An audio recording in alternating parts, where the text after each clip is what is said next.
Hi, love little gemstones, it's Afira, and today I'll be reading Riddle Me This by Quarantine Vibes. Chapter 4. The Dream of the Sunflower Prison. Remus landed on something soft. His arm felt strangely heavy, though, heavier than his mace normally was. He pulled it towards him before realizing that Logan was on the other end. Ugh, Logan said, sitting up and rubbing his head. What? His eyes widened. Remus looked around them.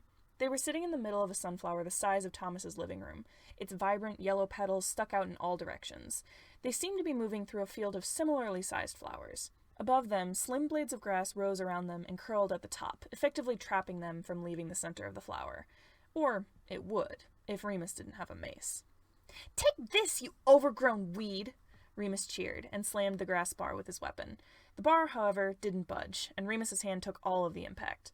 Remus groaned and rubbed his wrists. "Why is everything in this place so difficult to break?" Remus muttered with a pout.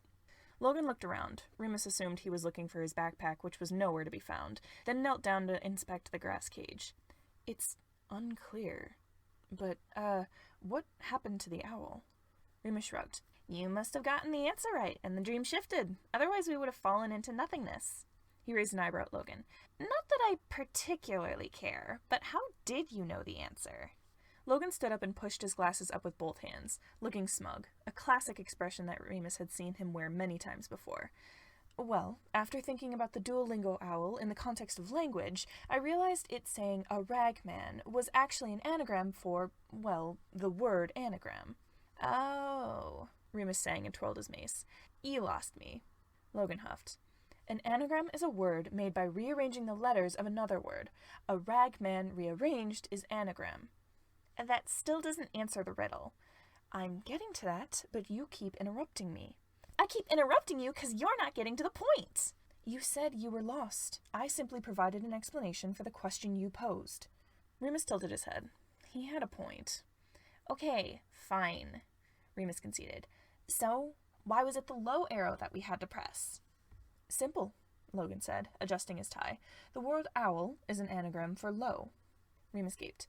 "You got all that from a ragman?" Logan nodded. Remus shook his head. "Damn, I know you're supposed to be the smart side, but you're a genius, Logan." Logan's eyes widened, and he blinked a few times. Then, slowly, a small smile and faint blush graced his face, an expression Remus had never seen before. It made his toes and fingertips tingle. "Well, I wouldn't have been able to think of the answer if the owl hadn't been held back. The credit falls to both of us," Logan said. Remus squinted his eyes at Logan, but Logan didn't seem to notice. He walked around the cage and pressed against the grass bars. "It would seem that we are imprisoned in some sort of plant-based entrapment." Remus hummed and laid down. He wiggled his toes, trying to get that weird tingle to stop. "Yeah, just add a nucleus and you could call it a plant cell." Logan's eyebrows flew up. He fixed Remus with a strange look. Was that a biology-based plant pun? Usually, Remus would cackle and nod. Logan hated puns. He knew that, which made it more fun to make them. But Logan's expression didn't look annoyed. Remus nodded, and when Logan didn't look away, Remus huffed. "What?"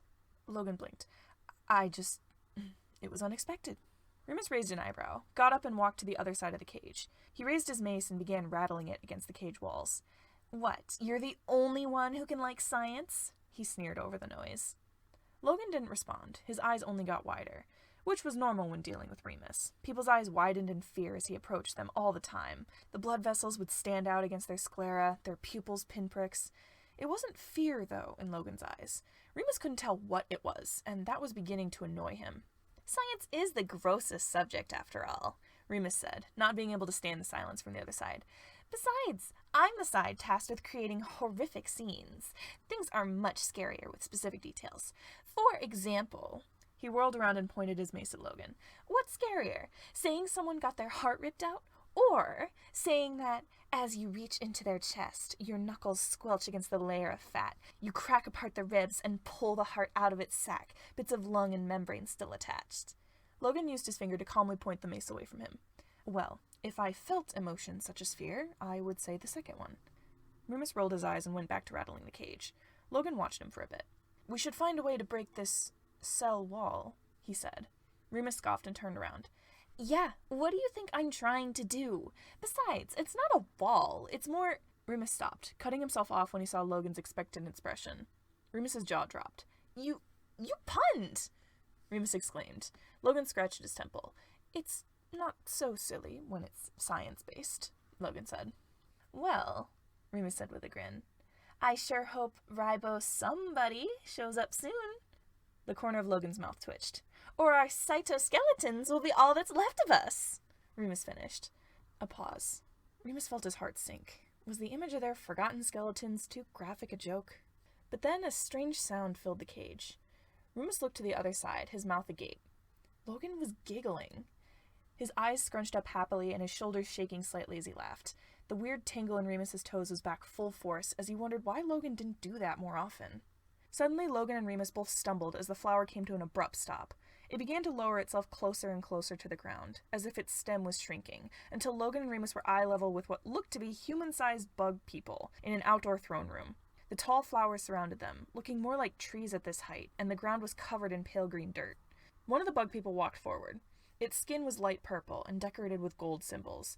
Its eyes, large, bright, and curious, were trained on them as it spread its arms and a pair of orange and black wings sprouted from its back. It cleared its throat, making a squeaky, almost cute sound. Death to the intruders! It cheered.